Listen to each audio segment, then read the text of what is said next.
அதுல நாத்து நட்டு அதை எடுத்து இந்த பக்கம் எடுத்து அதை எடுத்து போட்டு அது வளர்ந்து அதுக்கப்புறம் அதை அடிச்சு அதுல இருந்து விதைகள் வந்து அதை எடுத்து மெஷின்ல கொடுத்து அதை சரி பண்ணி அதை பாலிஷ் பண்ணி அதை பேக் பண்ணி அதை ரேஷன் கடையில மளிகை கடையில டிபார்ட்மெண்டல் ஸ்டோர்ல அதை எடுத்துட்டு வந்து நம்ம அம்மா கழுவி அதை 2 தடவை 3 தடவை அதையும் போட்டு விசில் ஊட்டி அதுக்கு சாம்பார் ஓட்டி இப்படி எடுத்து வாயில வச்சாதான் அங்க இருக்கிற சோறு இந்த வயிற்றுக்கு வரும். அப்பதான் நாளை காலையில முதிர் வாழ முடியும்.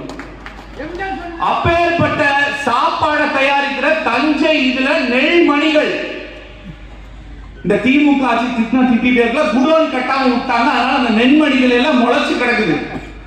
70 வயதுல முழங்கால் தண்ணீரை எடப்பாடியார் அவர்கள் போய் அந்த தண்ணீரை நின்று ஒவ்வொரு ஏரியா மக்களையும் விவசாயிகளையும் சந்திச்சு நானும் ஒரு விவசாயி கவலைப்படாதீங்க நிக்கிறாரு. நான் கேட்கிற விஜய் அவர்களே, இங்கிருந்து உங்க ஆடியோ லான்ச் ஃபங்க்ஷனுக்கு மலேசியாவுக்கு போக முடியும் உங்களால, இங்க இருக்கிற தஞ்சாவூருக்கு போய் விவசாயிகளை பார்க்க முடியாதா? பதில் சொல்லுங்க. நீங்க தான் பேசவே மாட்டீங்களே, ட்வீட் போடுவீங்க, அறிக்கை விடுவீங்க, அதுக்கப்புறம் உள்ளேயே இருப்பீங்க. எப்பாவது ஒரு போட்டோ வெளியே வரும்.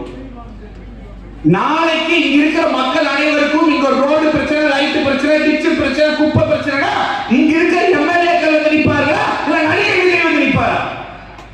41 பேர் செத்து போனதுக்கு வீட்டுக்கு தான் கூட்டி அளவு விசாரிக்கிறார். அனைத்து இந்திய அண்ணா திராவிட முன்னேற்ற கழகத்தை பொறுத்தவரை அடிமட்ட தொண்டன் முதல் சட்டமன்ற உறுப்பினர், மாவட்ட கழக செயலாளர் முதல் பொதுச் செயலாளர் வரை மக்களுக்கு ஒரு பிரச்சனைனா ரைட்ல லெஃப்ட்ல வந்து நிக்கிற கட்சி அதிமுக. அதிக நேரம் எடுத்துட்டு விரும்பல. ஒரே கருத்து, வர்ற தேர்தல் திராவிட முன்னேற்றம் வந்தோடனே கேட்கணும். இவ்வளவு பேசிருக்கே வேண்டியது முடிவு பண்ணீங்க, எல்லாரும் கை தூக்கிட்டீங்க. திமுக வரக்கூடாது, மாற்ற வரணும். நான் சொல்றேன், வரும் தேர்தல் அதிமுகவிற்கும் திமுகவுக்குமான தேர்தல். கமலஹாசன் இப்படித்தான் வந்து டார்ச் லைட்டை உடைச்சு அதை உடைச்சு இதை உடைச்சு திமுக எதிர்க்கிறேன்னு சொல்றாரு. இனி கட்சியே உடனே திமுக சேர்த்தாரு. ஸ்டாலின் வாழ்க்கை, உதயநிதி வாழ்க்கைன்னு இருக்காங்க.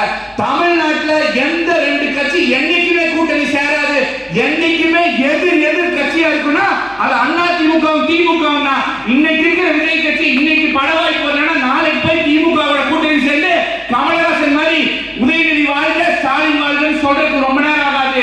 திமுகவை வீட்டுக்கு அனுப்ப முடியும் ஒரே சக்தி படைத்த ஒரே இயக்கம் அனைத்து இந்திய அண்ணா திராவிட முன்னேற்ற கழகம். நீங்கள் அண்ணா திமுகவுக்கு போடும் ஒவ்வொரு ஓட்டும் திமுகவுக்கு வைக்கும் வேட்டு.